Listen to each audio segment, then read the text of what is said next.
Seçim 2024 programından merhaba değerli izleyenler. Bugünkü durağımız Van'ın kalbi Riya Armuşe'deyiz. Burası da kayyum atanan merkez ilçelerden biriydi. Kayyum politikalarını, Riya Armuşe'nin çözüm bekleyen sorunlarını ve yerel seçimlere dair Riya Armuşe sokaklarında mikrofonumuzu halka uzatacağız. Gelin hep birlikte Riya Armuşe halkının cevaplarını dinleyelim.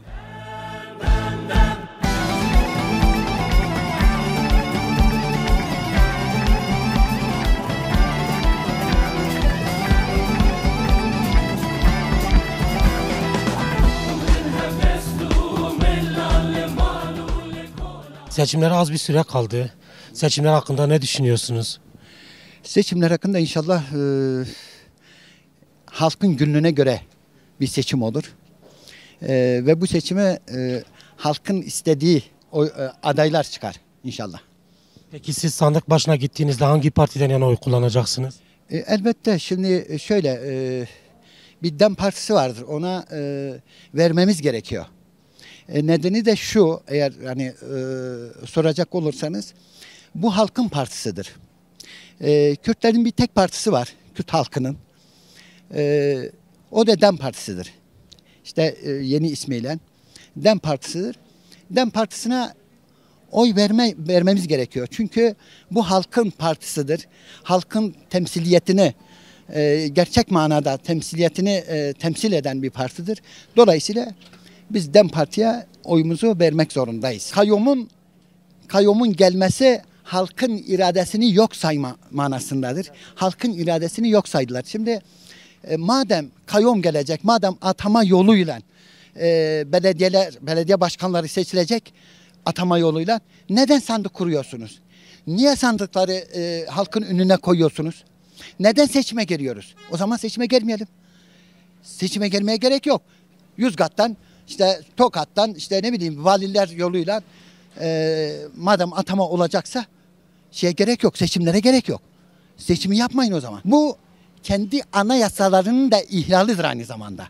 Şimdi DEM Parti her alanda o zamanki ismiyle gayet güzel hizmetler getirdi. Eğitim alanında hizmetler getirdi. Efendime söyleyeyim, işte sağlık alanında getirdi. Bunları açabiliriz. Yol, işte şehrin yapılanması noktasında güzel çalışmaları oldu. Ama kayyum ne yaptı? Kayyum şimdi afişlerinde diyor. Diyor biz gelirsek efendim Van'da işte tahrip olmuş yol kalmayacak. Zaten iktidardasınız. Şimdiye kadar neredeydiniz? Ne yaptınız? 10 yıldır siz iktidardasınız. Yollar çukursa siz yapmışsınız. Yapamamışsınız, demek hizmet yok. Kayyum diyor ki, bir ulusal televizyona çıktı, Van kayyumu. Dedi ki bu hayatta beni en çok mutlu eden icraatın Van'da 650 kişinin işine son vermem oldu. Bu beni çok mutlu etti. Peki bu nasıl bir ruh haline sahip ki? 650 kişi demek 650 aile demektir. 650 kişi demek 650 yaşlı, 650 bebek, 650 anne demektir. Bunların ekmeğini elinden almış, yerine Yozgat'tan, Çorum'dan adamları getirmiş, belediyeye koymuş. Ben aynı zamanda emlak işiyle uğraşıyorum. Birisi bir gün beni aradı, dedi ki bana bir tane ev lazım. Tamam dedim. 1+1, tamam. Görüştük. Baktım ki şivesi, rengi şu, yabancı. Nerelisin? Yozgatlıyım. Ne iş yapıyorsunuz? İpek Yolu Belediyesi'nde çalışıyorum. Peki ey kayyum, sen 650 kişiyi işten atıyorsun. Yozgat'tan adam getiriyorsun, Van Belediyesi'ne koyuyorsun. Van'daki gençler de bak hepsi işsiz. Bak gelin görün. Hepsi işsiz. İşsiz dolaşıyor ve adam üniversite mezunudur, gençtir. Gidiyor Batı'da çalışıyor. Dün yine bir cenaze geldi bana. Bana bir cenaze, inşaattan düşmüş bir cenaze geldi. Adam genç, üniversite mezunu. İnşaatta çalışmak zorundadır. Neden? Çünkü burada istihdam sahasını kapatmışlar. İş sahalarını Van gençlerine, Kürt gençlerine yasak. Yani onlar hani kayyum dedi ya, beni mutlu ediyor. Onları mutlu ediyor. Şehrimizi de, kentimizi de, kendimizi de artık bundan sonra biz yöneteceğiz. Allah'ın izniyle biz 31 Mart'ta kayyumları bu kirli zihniyeti sandığa gömeceğiz. 14 tane belediye var Van'da. Büyükşehir'le beraber 14'ünü de inşallah büyük bir farkla alacağız.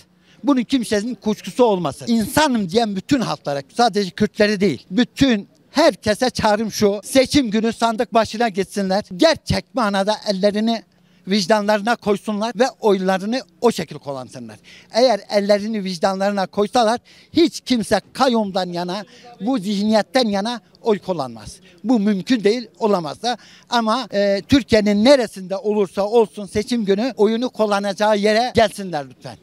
Bütün halkımıza çağrımız budur. Zaten geçen seçimde de sanırım bu taşımalı seçmen şey vardı. Hani onlar getirip götürüyorlar. İmkanı olmayanlar da herhalde DEM Partisi yardımcı oluyor. Ben öyle biliyorum.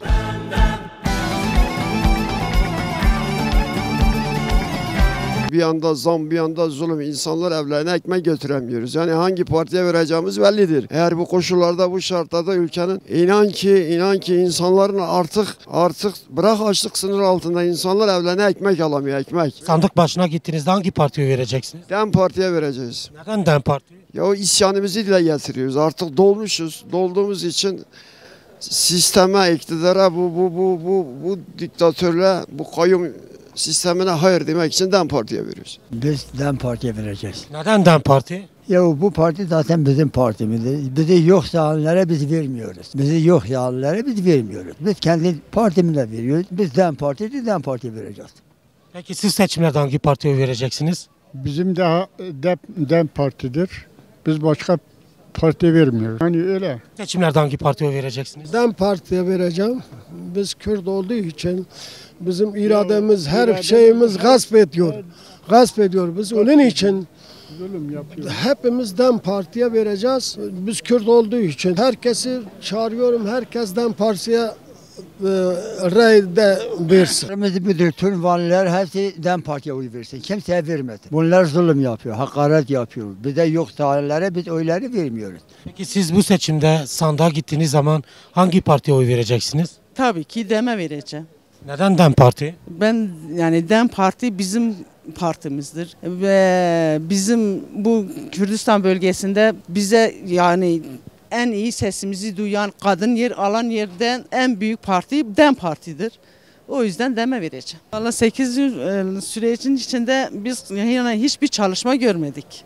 Yani ne mahallelerde, ne şehirde, ne hiçbir yerde. Zaten kadın hiç ele alınmadı. Kadın kurumların kapısını hepsini kapattı. Kadınları evine gönderdi. Kadın yani zaten bütün politika kadın üzerindedir. Yani bu devlet kadında çok korkuyor. O yüzden kadını eve tıkıyor. Biz de bunu kabul etmiyoruz. O yüzden DEM diyoruz. DEM dememeye. Jiyan azadı yemeye.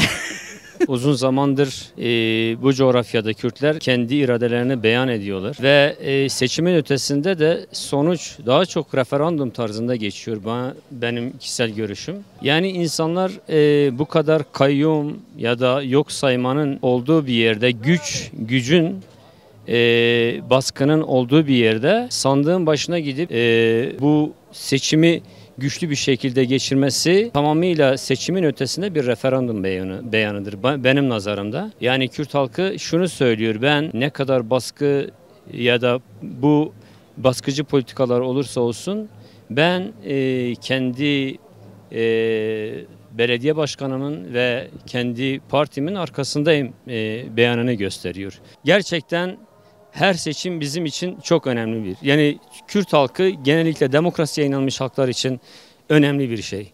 Türkiye Cumhuriyeti gerçekten şu an eksen kaymasına gidiyor. Bunu görmemiz gerekiyor. Biz sadece Kürtleri baz alarak konuşmamamız gerekiyor.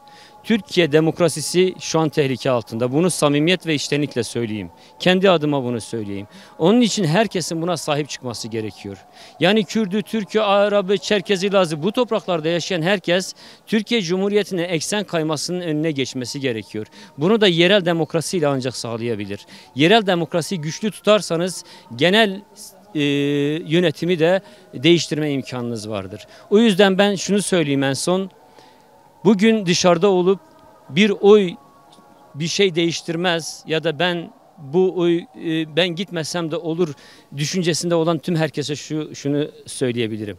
Söylemek istiyorum daha doğrusu. Herkes oya sahip çıksın. Çünkü geleceğini o oy üzerinde, yani kararları tamamıyla sandık üzerinde belirleyecek. Oyumu direkt HDP'ye vereceğim. DEM Parti'ye vereceğim oyumu. Neden DEM Parti? Ya onlar kendi partime veriyorum yani. Kürdüm, Kürt Partisi'ne vereceğim yani. Van'da DEM Parti belediye aldığında nasıl bir hizmet vardı?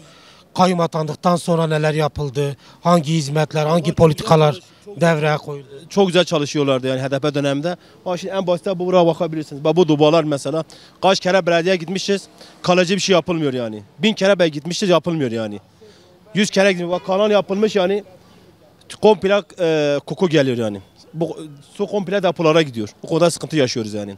HDP döneminde olsaydı hemen yaparlardı yani. Bu seçimde Van DEM Parti kazanacak. Farkla, iyi bir farkla kazanacak. Çünkü diyeceksin neye?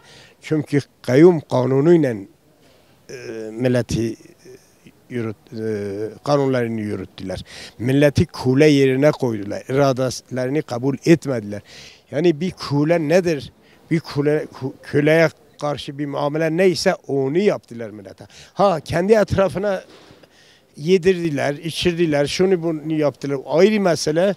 Ha herhangi bir işlem veya da bir hizmet yapılmışsa kendi etrafındaki insanlara yedirdiler. Van'daki çok Van Belediyesi'ne ait çok arsaları, çok şeylerin sattılar. Diğer etraftaki insanlara yedirdiler. Bu herhangi bir yerde kanun bunu kabul etmez.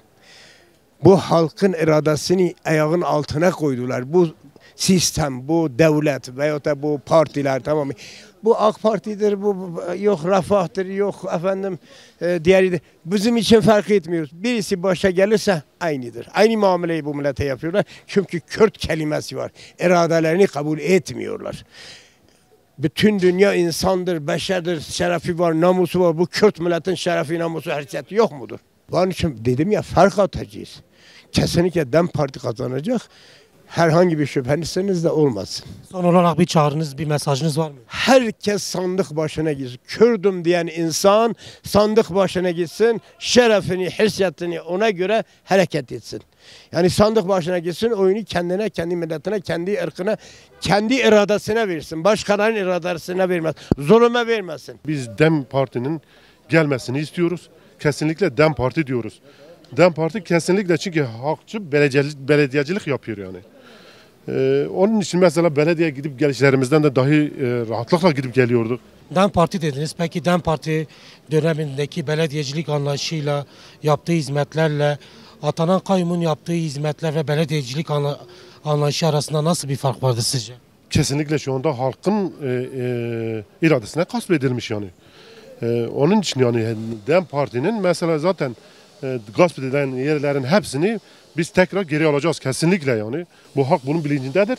Çünkü bir halkın iradesine kelepçe vuruyorlar. Tabii ki DEM diyoruz, her zaman da DEM diyoruz. Allah'ın izniyle biz DEM Parti Van'dan 14 belediyemizi de alarak kayyumlarını gereken yerlerine cevap olsun diye göndereceğiz. Teşekkür ederim. Teşekkür ederim. Peki sandıklar açıldığı zaman nasıl bir sonuç çıkacaktır ilimizde? Sandıklara mesela sahip çıkmamız gereken durumdur. Hani diyorlar ya, gerçekten de en önemli durum odur. Çalınmamasına özen göstermemiz lazım. Burada da sandık başkanlarına çok büyük görev düşüyor. Yani kendimiz için, sadece kendimiz için, geleceğimiz için, sadece kadınlar için değil, çocuklarımız için de, çocuklarımızın geleceğini düşünürsek mecburen yani sandıklarımıza sahip çıkmamız lazım. Yani sonuçlar her zaman Van'da belirli. DEM Parti her zaman önde ama çalınmadığı sürece. Hangi partiye oy vereceksiniz? Neden? Bizim partimiz DEM Parti. Neden DEM Parti? DEM Parti adaletli bir parti. Güçlü bir parti, doğru bir parti. O yüzden yani sonuna kadar DEM Parti. Kendi partimi destekleyeceğim. Yani şu anki sistem tam bir kapitalist sistem üzerinden ilerliyor. Azınlıkları ezme ve bitirme çabası içerisindeler. Yani amacım insanın dili, kültürü kaybolmamasıdır. Bir halkın dilinin kaybolması yani tüm dünya tarafından da tüm insanlar tarafından da bence mantıklı bir açıklaması yoktur. Peki kendi partim dediniz. Evet. Siz sandık başına gittiğinizde hangi partiye oy vereceksiniz? Sandık başına gittiğim zaman ben DEM Parti'ye oy vereceğim. DEM Amaya. Neden DEM Parti? DEM Parti yani bir Kürt bir birey olarak bile insan düşünmediği zaman azınlıkların partisi. Yani tüm halkların partisi. Yani bunu Ermeni olarak düşün, Acem olarak düşün, küçük azınlıkları da bile destekliyor, ezilmemesini istiyor. Herkesin hak ve hukukuna saygılı olan bir parti olduğunu düşünüyorum. Bugün Seçim 2024 programımızın sonuna geldik. DEM Parti'nin rüzgarını estiği Rea Armışe sokaklarında halk demokratik ve özgür bir yaşamda olduklarını, 31 Mart yerel seçimlerinde DEM Parti'ye oy kullanacaklarını ve kayyumları geldikleri yere geri göndereceklerini vurguladı. Bir sonraki Seçim 2024 programında görüşünceye dek hoşça kalın.